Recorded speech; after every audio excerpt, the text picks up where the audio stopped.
तुम्हा सर्वांना माझ्याकडून जय शिवराय, जय महाराष्ट्र। बाबासाहेब शेवडे या यूट्यूब चॅनलमध्ये आपण महाराष्ट्रातील पारंपरिक वाद्य, नृत्य, कला, त्यांची वेशभूषा इत्यादी विषयी चर्चा करणार आहोत।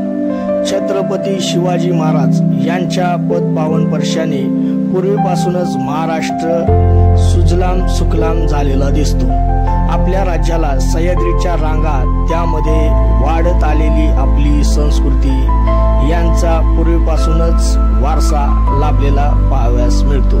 ही राज्याला नैसर्गिक मोठी देणगी लाभलेली दिसते। भारत देशामध्ये विविध राज्य, त्यामध्ये विविध जाती, धर्म व त्यांची संस्कृती, भाषा, वेशभूषा, खाद्यपदार्थ इत्यादीची विविधता आढळते।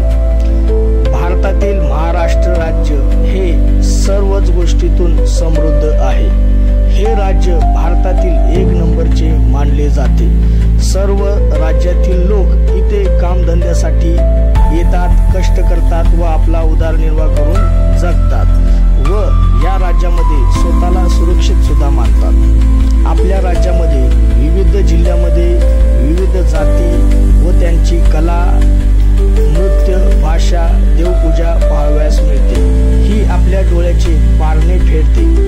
ही सर्व कला गावखेड्यामध्ये पाहावयास मिळते। गावातील यात्रा तसेच देवपूजा आपण अनुभवल्या असतील। आपली संस्कृती इतकी सुंदर आहे, आपण निसर्गाची देखील पूजा करतो, प्राण्यामध्ये देखील देव पाहतो व त्यांची जपणूक करतो। अशी सुंदर परंपरा व संस्कृती आपणास लाभलेली आहे। पण शहरामध्ये या गोष्टी आपणास पाहावयास मिळत नाहीत। हे पाहण्यासाठी आपणास गावखेड्यामध्ये जावे लागते। गावातील लोकांनी आजही आपली परंपरा व संस्कृती जपली आहे। या संस्कृतीचा विस्तार शिवरायांच्या काळापासून ते साधू संत व आपल्या पूर्वजांनी आपल्यापर्यंत पोहोचवलेला आहे।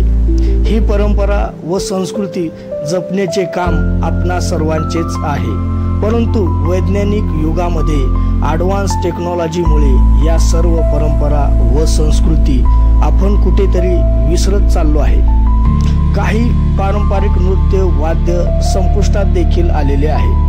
पुढच्या पिढीला ही पाहता येते का नाही, कदाचित याची शंकाच निर्माण होते।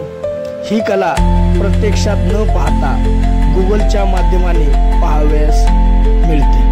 वासुदेव पिंगळा हे आपणास आता नाटकाद्वारेच पाहावयास मिळतात। पण हे पुढच्या पिढीला काय आहेत हे देखील माहीत नाही। आपण शहरामध्ये जाऊन विदेशी संस्कृती, राहण्याची पॅशन आपणामध्ये संचारत आहोत व आपली परंपरा, धर्म, संस्कृती आपण विसरत चाललो आहे।